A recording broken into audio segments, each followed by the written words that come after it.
اعوذ باللہ من الشیطان الرجیم بسم اللہ الرحمن الرحیم مثلهم كمثل الذي استوقد نارا فلما أضاءت ما حوله ذهب الله بنورهم وتركهم في ظلمات لا يبصرون صم بكم عمي فهم لا يرجعون۔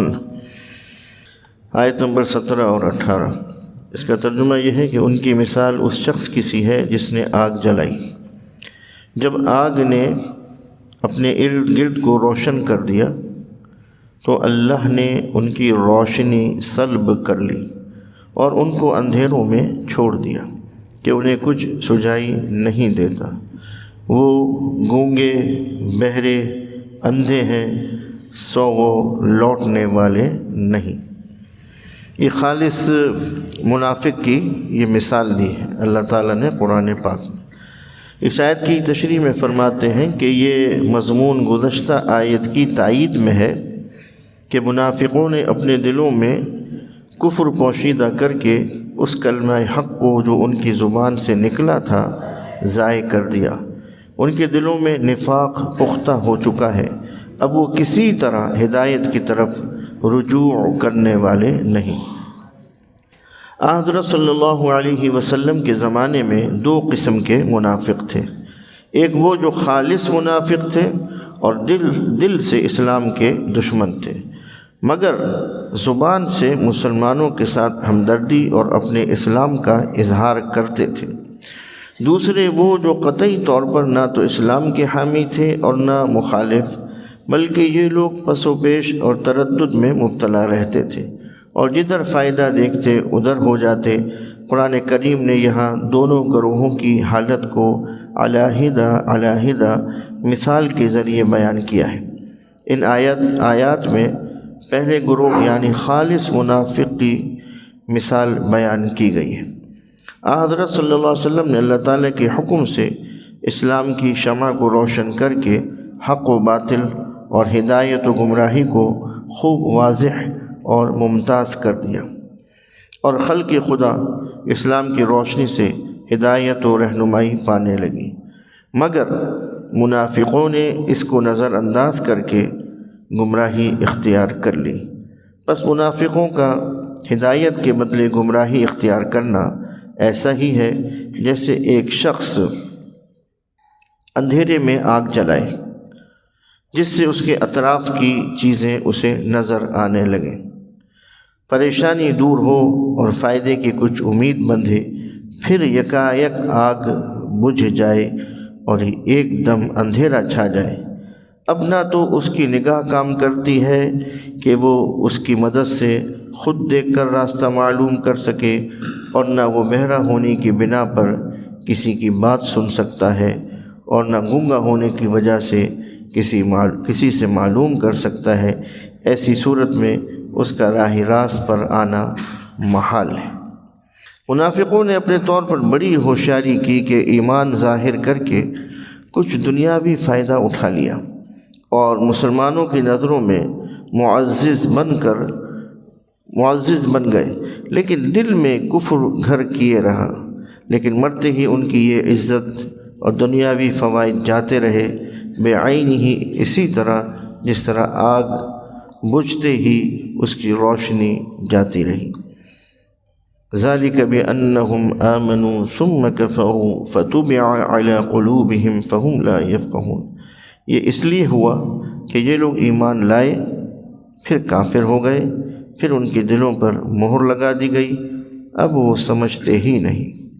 اگلی آیت، أو كصيب من السماء فيه ظلمات ورعد وبرق يجعلون أصابعهم في آذانهم من الصواعق حذر الموت والله محيط بالكافرين يكاد البرق يخطف أبصارهم كلما أضاء لهم مشوا فيه وإذا أظلم عليهم آلهتهم قاموا ولو شاء الله لذهب بسمعهم وأبصارهم إن الله على كل شيء قدیر۔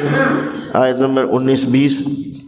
ترجمہ اس کا یہ ہے کہ یا ان کی مثال آسمانی بارش کی سی ہے جس میں تاریکیاں، کڑک اور چمک ہو، اور وہ کڑک سن کر موت کے ڈر سے اپنی انگلیاں اپنے کانوں میں دے لیتے ہوں، اور اللہ کافروں کا احاطہ کیے ہوئے ہے۔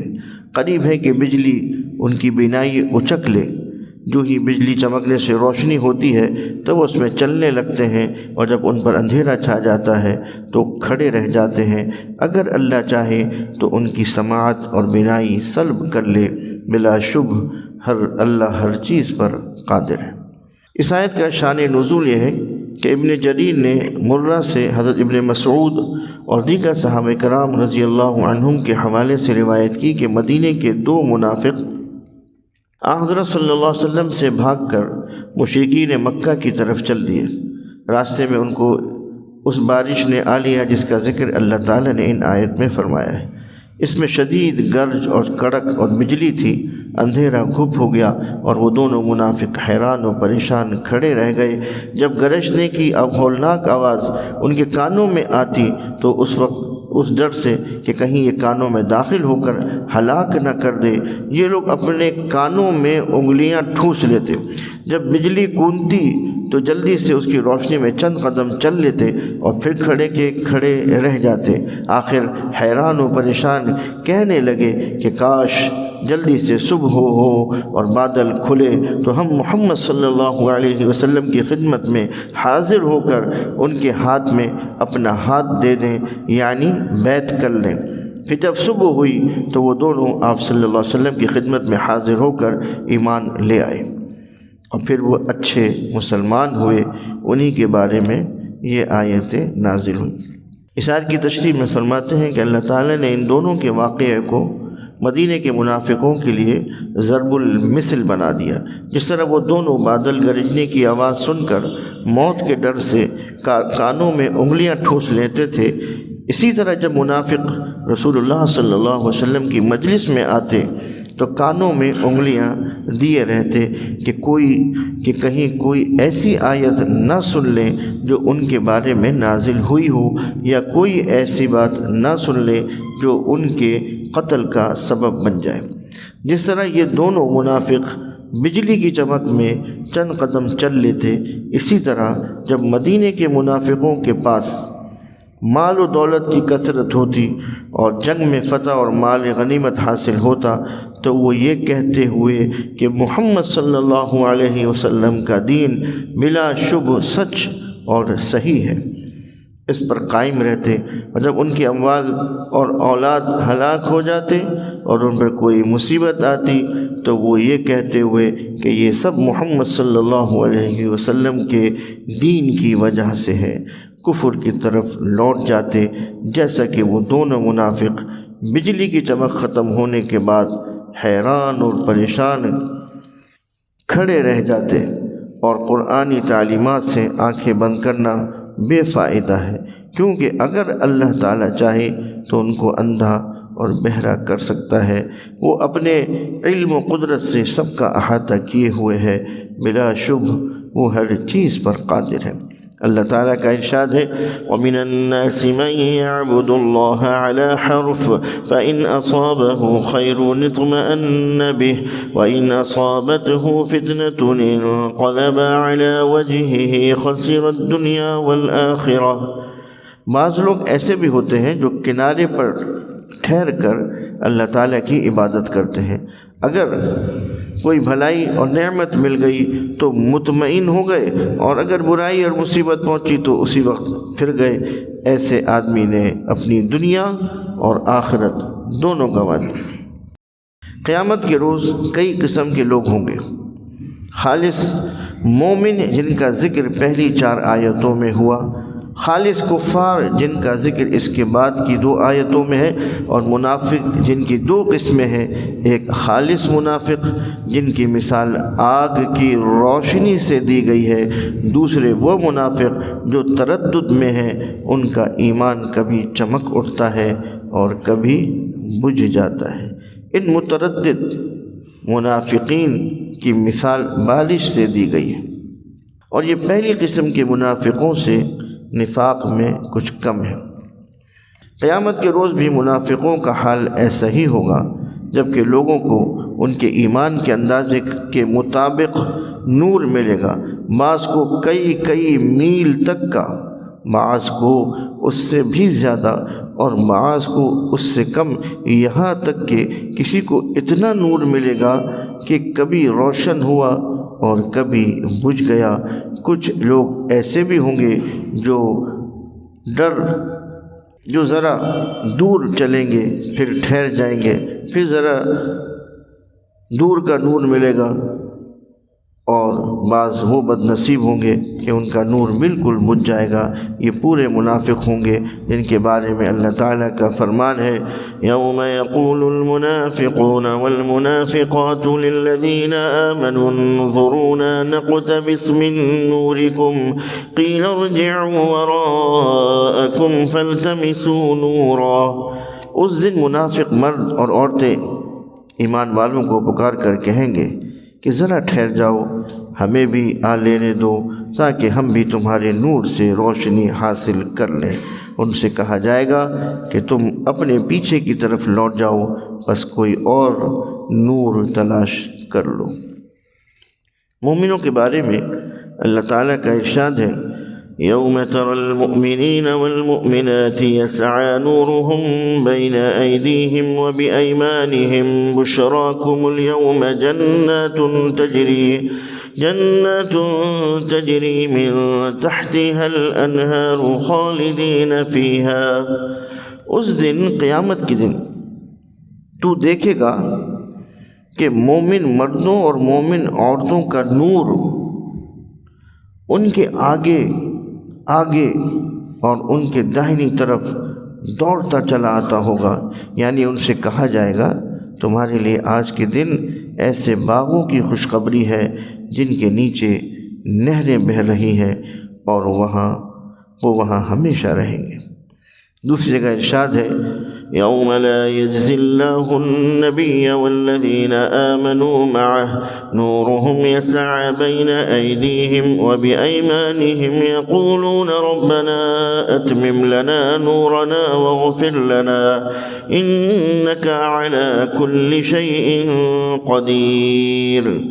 اس دن اللہ تعالیٰ رسوا نہ کرے گا نبی صلی اللہ علیہ وسلم کو اور ان لوگوں کو جو اس کے ساتھ ایمان لائے۔ ان کا نور ان کے آگے اور ان کے دائیں طرف دوڑ رہا ہوگا، اور کہیں گے اے ہمارے پروردگار، ہمارے لیے ہمارے نور کو پورا فرما دے اور ہمیں بخش دے، بے شک تو ہر چیز پر قادر ہے۔ حضرت عبداللہ ابن مسعود رضی اللہ عنہ سے مروی ہے کہ لوگوں کو ان کے اعمال کے مطابق نور ملے گا، جس کی روشنی میں وہ پل صراط سے گزریں گے۔ بعض لوگوں کا نور پہاڑ جتنا ہوگا، بعض کا کھجور جتنا، اور سب سے کم نور والا وہ ہوگا جس کا نور اس کے انگوٹھے پر ہوگا، کبھی چمک اٹھے گا اور کبھی بجھ جائے گا۔ مسند احمد میں حضرت ابو سعد رضی اللہ عنہ سے مروی ہے کہ رسول اللہ صلی اللہ علیہ وسلم نے ارشاد فرمایا کہ دل 4 قسم کے ہیں۔ ایک تو صاف دل جو روشن چراغ کی طرح چمک رہا ہو، دوسرے وہ دل جس پر غلاف چڑھا ہوا ہو، یعنی اس میں حق بات جا ہی نہیں سکتی، تیسرے وہ دل جو الٹے ہیں، چوتھے وہ دل جو 2 رخا ہو، یعنی اس میں ایمان اور نفاق دونوں ہوں۔ پہلا دل تو مومن کا ہے جو پوری طرح نورانی ہے، دوسرا دل کافر کا ہے جس پر پردے پڑے ہوئے ہیں، تیسرا دل خالص منافق کا ہے، جو جانتا ہے اور پھر انکار کرتا ہے۔ چوتھا دل اس منافق کا ہے جس میں ایمان و نفاق دونوں جمع ہیں۔ ایمان کی مثال اس سبزے کی طرح ہے جو پاکیزہ پانی سے بڑھ رہا ہو، اور نفاق کی مثال اس پھوڑے کی طرح ہے جس میں پیپ اور خون بڑھ رہا ہو۔ اب جو مادہ بڑھ جاتا ہے تو وہ دوسرے پر غالب آ جاتا ہے۔ اللہ تعالیٰ آخر دعوانا الحمدللہ رب العالمین۔ مثالوں سے اللہ تعالیٰ نے ہمیں بتایا ہے کہ اس طرح سے یہ لوگ منافق ہوں گے، اور جو کہ ایمان کو اور مسلمانوں کو نقصان پہنچائیں گے۔ اصل مومن جو ہے وہ دین کا کام کرتا ہے اور اس کو اللہ ہدایت عطا فرماتا ہے، اس کا نور بھی اس کے ساتھ ساتھ چلے گا۔ تو یہ سب چیزیں جب ملیں گی جب ہم ایمان پر قائم و دائم رہیں گے اور اللہ کے راستے پر چلتے رہیں گے اور سنت کے مطابق زندگی گزارتے رہیں گے، تو یہ نور جتنا ہم عبادت کریں گے اور گناہوں سے بچیں گے اتنا ہی ہمارا نور ہمارے آگے بھی ہوگا، پیچھے بھی ہوگا، دائیں بھی ہوگا، بائیں بھی ہوگا۔ تو یہ سب چیزیں تھوڑی سی محنت سے، نفس کی پٹائی کرنے سے مل جائیں گی۔ اللہ تعالی ہم سب کو اس پر عمل کی توفیق عطا فرمائے اور ہم سب کی اصلاح فرمائے اور ہمیں ہر برائی سے محفوظ رہنے کی توفیق عطا فرمائے۔